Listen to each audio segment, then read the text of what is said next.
혹시 구덩이에 빠져본 적이 있으십니까? 제가 아주 어렸을 때 장난꾸러기였는데 항상 치는 것을 너무나 좋아했습니다. 어렸을 때부터 저는 바닷가에서 자랐기 때문에 음, 재미로 마치 일찍 일어나갖고 해변에 나가서 모래에 큰 구멍을 파는 것을 아주 좋아했습니다. 구멍을 한 2피트 아니면 3피트 깊이의 구멍을 판 뒤에 그 구멍 위에다 얇은 신문지를 깔고 그 신문지 위에는 마른 모래로 덮었습니다. 그 몇 시간 동안 먼 거리에서 그 구멍을 누가 걸어가나 안 걸어가나 그 함정에 빠지나 안 빠지나 오랫동안 관찰하고 빠지면은 어린 나이에 너무 좋고 웃고 형이랑 좋아하는 적이 있었습니다. 혹시 구덩이에 빠져본 적이 있으십니까? 때때로 우리의 구덩이는 약한 건강일 수도 있고, 때로는 직장을 잃을 때 그 구덩이에 빠졌다고 느낄 수도 있고, 때로는 친한 사람에게 배신을 당할 때 그 구덩이 안에 있다고 느낄 수 있고 하고, 또 어쩔 때는 자녀들과의 어려운 관계 속에서 그 느낌을 가질 수 있고, 또 다른 때는 다른 문제 때문에 구덩이에 빠졌다는 느낌을 가질 수 있습니다. 하지만 하나님에 대한 믿음 때문에 구덩이에 만약에 빠져 있다면 어떨까요? 어떤 기분일까요? 오늘 본문을 읽으면서 선지자 예레미야가 구멍에 빠진 것을 우리는 볼 수 있습니다. 그는 하나님의 말씀을 선포하다가 구멍에 빠지게 됩니다. 오늘 본문을 통해 우리는 세 가지의 사람을 우리가 보게 됩니다.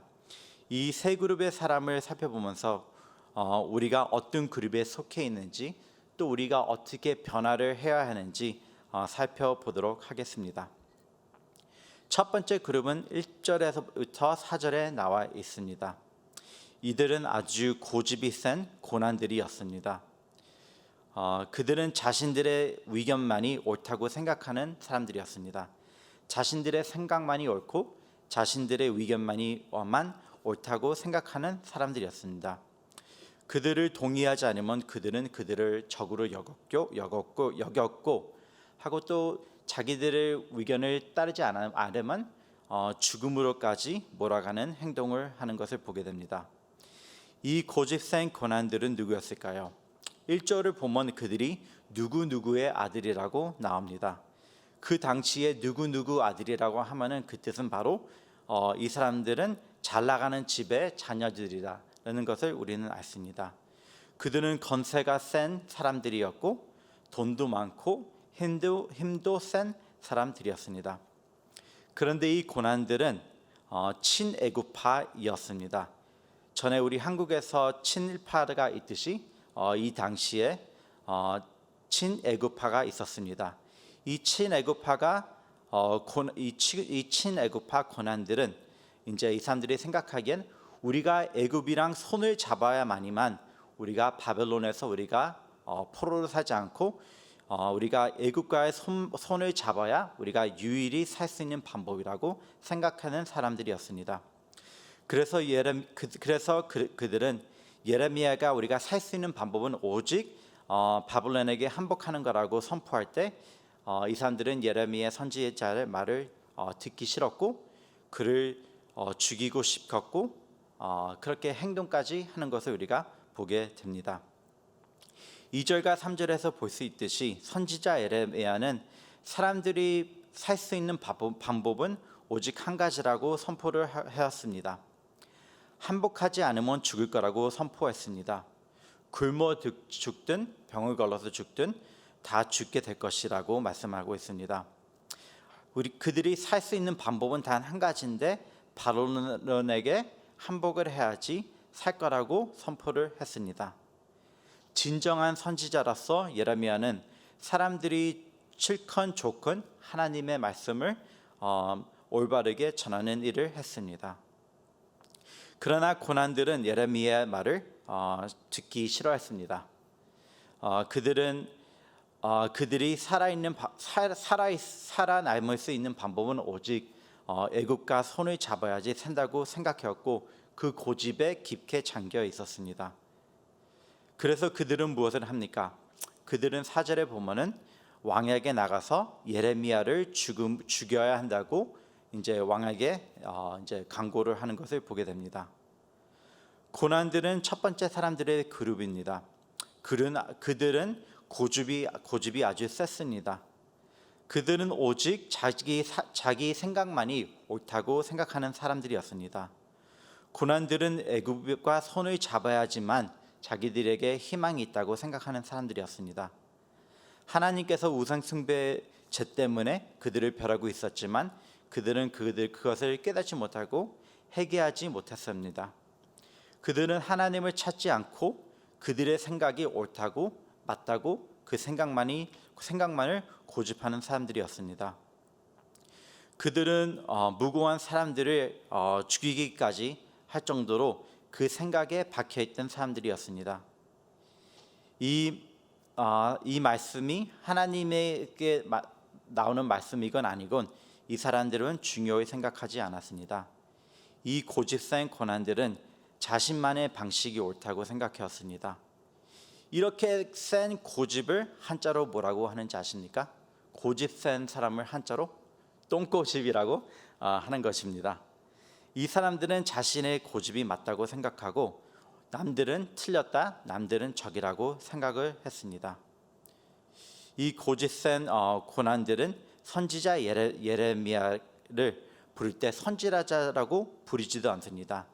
대신 4절에서 볼 수 있는 것처럼 왕에게 예레미야에 대해 말할 때 왕 앞에서 선지자라는 말을 안 하고 그냥 이 사람이라고 부르는 것을 우리는 보게 됩니다. 이 첫 번째 그룹의 사람은 고집이 센 사람들이었습니다. 이 고집센 때문에 자기 앞에 있는 것만 보이고 옆에 있는 것은 보이지도 않았습니다. 하나님의 말씀은 보이지도 않고 듣지도 않고 그들의 자존심만, 그들의 고집 때문에 앞에 모든 것이 안 보였습니다. 우리는 어떻습니까? 우리도 고집 때문에 보이지 않고 듣지 않을 때가 있으십니까? 하나님께서 우리를 통해 우리에게 말씀하실 때 우리는 그것을 듣지 않습니까? 사람들은 고집센 사람들을 아주 안 좋아합니다. 고집센 사람들과 일하는 것은 알다시피 너무나 일하기도 힘듭니다. 고집센 사람이랑 같이 일할 때 우리가 보통 어떻게 생각하죠? 그들이랑 일하기 싫으니까 고집세니까 그냥 집에 가 고집이라고 우리가 말할 때가 있습니다. 고집센 사람들은 하나님에게 쓰임을 못 받습니다. 그렇다면 우리가 두 번째 그룹의 사람을 보겠습니다. 두 번째 그룹의 사람들은 5절에서부터 6절에 나와 있습니다. 시드기야 왕은 두 번째 그룹에 속한 사람입니다. 시드기야 왕은 세상의 흐름을 따라 사는 사람이었습니다. 그는 그냥 왔다 갔다 하는 사람이었습니다. 그는 원하는 대로 해라 하고 그냥 상관없어, 그냥 좋을 대로 해, 그런 마인드세트를 갖고 사는 사람이었습니다. 고난들이 와서 예레미야를 죽여야 한다고 요구할 때 스라기야 왕은 5절에 보면 뭐라고 말씀했습니까? 그는 이렇게 말합니다. 보라, 그가 나의 손에 있으리라. 왕은 조금도 너희를 거스릴 수 없으니라. 생각해보면은 스라기야 왕은 아무 힘도 없는 왕이었습니다. 스라기야 왕은 허수아비 왕이었습니다. 그는 왕이지만 그는 어떻게 그 왕자리에 오게 됐냐면 그의 왕이었던 삼촌 자리를 이제 바벨론이 이제 그들을 컨quer하고 새로 왕권을 이제 조카인 스라기야에게 준 것이었습니다. 따라서 그는 선지자 예레미야 편을 들을 수도 없는 상황에 있었습니다. 왜냐하면 만약에 이 왕이 선지자 예레미야의 편을 들면은 이가 생각하기에 고난들이 나를 어떻게 생각할까? 내가 진짜 바리새론 사람이라고 생각할까? 라고 하는 결정 때문에 이는 마음을 정하지 못했습니다. 그래서 그는 그냥 흐름 따라 그냥 결정하기로 했습니다. 그냥 편하게 살기로 결정했습니다. 지금 그는 중요한 선택을 해야 했지만 그 선택을 하지 못하고 그냥 흐름대로 사람들이 좋아하는 그 생각대로 사람들에게 잘 보이기 원하기 때문에 스라기 왕은 그냥 좋은 대로 해라라고 하는 것을 우리가 보게 됩니다. 근데 참 여기서 재밌는 점을 보게 되는데 지금 5절에서는 그가 친애국파 고난 편에 드는 것을 우리가 보게 됩니다. 그러나 나중에 왕궁 내시가 이제 와서 왕에게 이제 예레미야 선지자를 살려야 된다고 이제 말할 때 나중에 또 거기 가서는 또 그가 모습을 바뀌는 것을 보게 됩니다. 10절에서 예벨렉이 와서 이제 올 때는 이제 왕이 마음을 바꾸고 거기 위에다가 예벨렉에게 30명의 사람을 데리고 가서 예레미야를 구하라고 말하는 것을 우리가 나중에 보게 됩니다. 근데 왜 왕이 이제 예레미야 선지자를 구하라고 했을 때 예벨렉에게 30명의 사람을 가져가서 이제 구하라고 했을까요? 만약에 30명의 사람을 가져가라고 한 이유는 반대가 아주 심했기 때문에 이 고난들이 이제 고집이 센 사람이기 때문에 쉽게 예레미야를 살려준다는 거에 찬성하지 않다는 것을 왕은 알았기 때문에 이제 위험이 앞에 있을 수 있다는 것을 알았기 때문에 이제 싸움이 벌어질 수 있다는 것을 알았기 때문에 30명의 사람을 데려가서 이제 그를 구하라고 얘기하는 걸 나중에 보게 됩니다. 시스기야 왕은 아주 어떻게 보면은 좀 한심한 사람인데 이 왕 때문에 모든 백성들이 고통을 당하는 것을 우리가 보게 됩니다. 이 한 명의 사람 때문에 많은 백성들이 어려워하는 것을 보게 됩니다. 이는 분별력도 없었고, 이는 리더십도 없었고, 또 이는 중요한 결정을 내릴 수도 없었습니다. 그렇기 때문에 이 밑에 있던 사람들은 이제 하나로 뭉치지 못하고 이제 서로 싸우는 것, 서로 얼규면이 있는 것을 우리가 보게 됩니다. 그래서 고난들은 예레미야한테 어떻게 이제 하냐면은 큰 물통으로 싸고 있던 구덩이에다가 이제 그를 집어넣으라고 왕에게 얘기를 하고 왕은 그것을 찬성하게 됩니다. 구덩이에서 이제 그를 이제 내려놓고 이제 그는 죽이려고 하는 것을 보게 됩니다. 근데 어떻게 보면은 이 왕과 고난들은 모두 다 어떻게 생각하면은 좀 겁쟁이일 수도 있어요. 겁쟁이. 왜냐하면 그들은 예레미야를 죽이기 원했지만 선지자이기 때문에 예레미야의 피를 자기 손에 직접 묻히기는 싫어했던 것 같아요. 그래서 고난들도 바로 그를 죽이지 않고 물이 빈 구덩이 속에 집어넣어서 이제 나중에 이제 굶어 죽을게 그냥 스스로 놔둬도 자연스럽게 죽는 것을 알기 때문에 그냥 그렇게 놔두는 것을 우리가 보게 됩니다. 우리는 어떻습니까? 우리도 때때로 왔다 갔다 하십니까? 한 발은 세상에, 한 발은 교회에.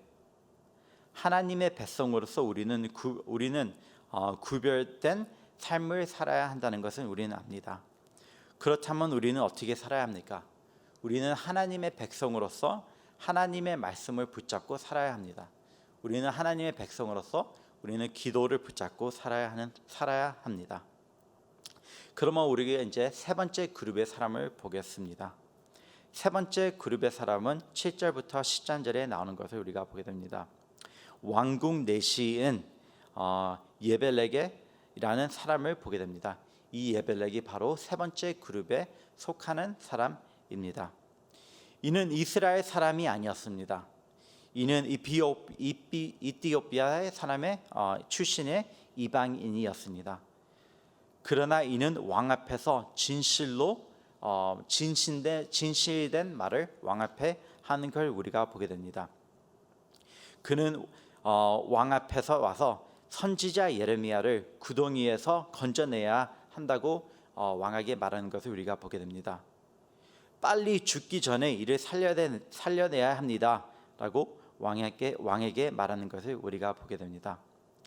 그래서 이 내시 때문에 선지자 예레미야는 목숨을 구하게 되는 것을 우리가 나중에 또 보게 됩니다.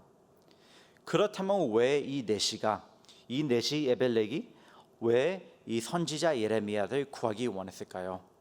정답은 다음 장 예레미야 39장 18절에서 우리가 다 정답을 찾을 수 있습니다. 예레미야는 하나님을 믿었기 때문입니다. 39장 마지막 절에 18절을 보게 되면은 이 예레미야 이 내시가 하나님을 믿었기 때문이라고 나옵니다. 그는 하나님을 믿었기 때문에 하나님의 백성을 구하는 것을 우리는 볼 수 있습니다. 그리고 이 때문에 하나님께서도 나중에 또 이 사람의 생명을 구해주는 것을 우리가 볼 수 있습니다. 예레미야는 아주 어떻게 보면은 지혜로운 사람이었습니다. 그는 고관들이 왕궁을 장악하고 있는 것을 알았습니다. 그래서 어떻게 했을까요? 7절에 보면 왕이 밖에 나와 있을 때 고관들 사이에 이렇게 사이에 있지 않을 때, 왕이 혼자 있을 때, 베냐민 문 앞에 앉아 있을 때, 아무도 없을 때 왕에게 나와서 1대1의 대화를 하는 것을 우리가 보게 됩니다. 그리고 그는 예레미야를 9절에서 언급한 것 같이 선지자 예레미야라고 호칭을 하는 것을 우리가 보게 됩니다. 조금 전에 말한 것처럼 고난들은 예레미야를 이제 부를 때 그냥 이 사람이라는 말을 했는데, 이 내시는 예레미야를 얘기할 때 선지자 예레미야라고 호칭하는 것을 우리가 보게 됩니다. 왕은 승리하게 됩니다.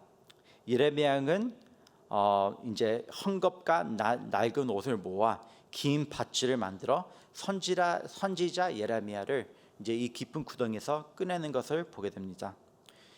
선지자 예레미야는 이제 이 시절에 와서 너무 약하고 힘이 없어갖고 줄을 이제 갖고 못 일어나니까 이제 밧줄로 메어갖고 밧줄을 이제 거드랑이 사이에 걸치게 한 다음에 위에서 이제 끌어올려갖고 예레미야를 구출하는 것을 우리가 보게 됩니다. 예레미야를 구해준 사람은 같은 나라의 사람이 아니었습니다. 하나님을 두려워하고 하나님을 믿는 힘이 없는 내시였습니다. 고관들과 비교할 때 진짜 아무 파워이 없는, 아무 능력도 없는, 아무 볼일 없는 사람이었습니다. 아주 비교가 안 되는 사람이었습니다. 그러나 그가 왕 앞에 나왔을 때 하나님은 왕을 움직였습니다. 때로는 우리는 우리 편에 아무도 없다고 생각할 수 있습니다. 하지만 우리가 알아야 할 것은 하나님은 항상 우리 곁에 계신다는 사실입니다. 하나님께서는 임마누엘의 하나님이십니다. 항상 우리와 함께 하시는 하나님이라는 사실입니다. 그렇다면 우리는 어떻습니까? 우리는 생명을 가져다 주는 사람입니까? 아니면 남의 생명을 뺏는 사람입니까? 우리는 사람들에게 희망을 가져다 주는 사람입니까? 아니면 불행을 가져다 주는 사람입니까? 우리는 사람을 세워주는 사람입니까? 아니면 사람을 밑으로 당기는 사람입니까? 우리는 행동으로 사람들에게 고통과 아픔을 주는 사람입니까?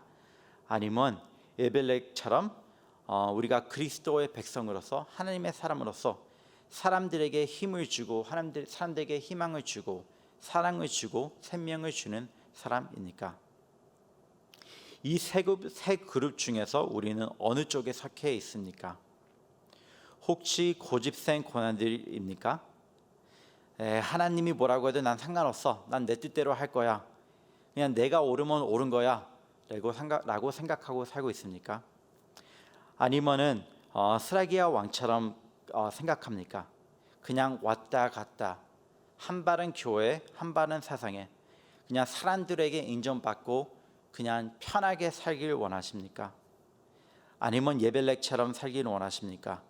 사람들에게 격려를 해주고 사람들을 세우고 치료를 갖다주고 생명을 갖다주고 사랑을 갖다주는 사람이시길 원하십니까? 때때로 우리는 선지자 예레미야처럼 구덩이에 빠질 수 있습니다. 때때로 우리는 구덩이에 빠질 때 믿음 때문에 빠지는 건 아니지만 어쩔 때는 어려운 상황 때문에 빠질 수 있습니다.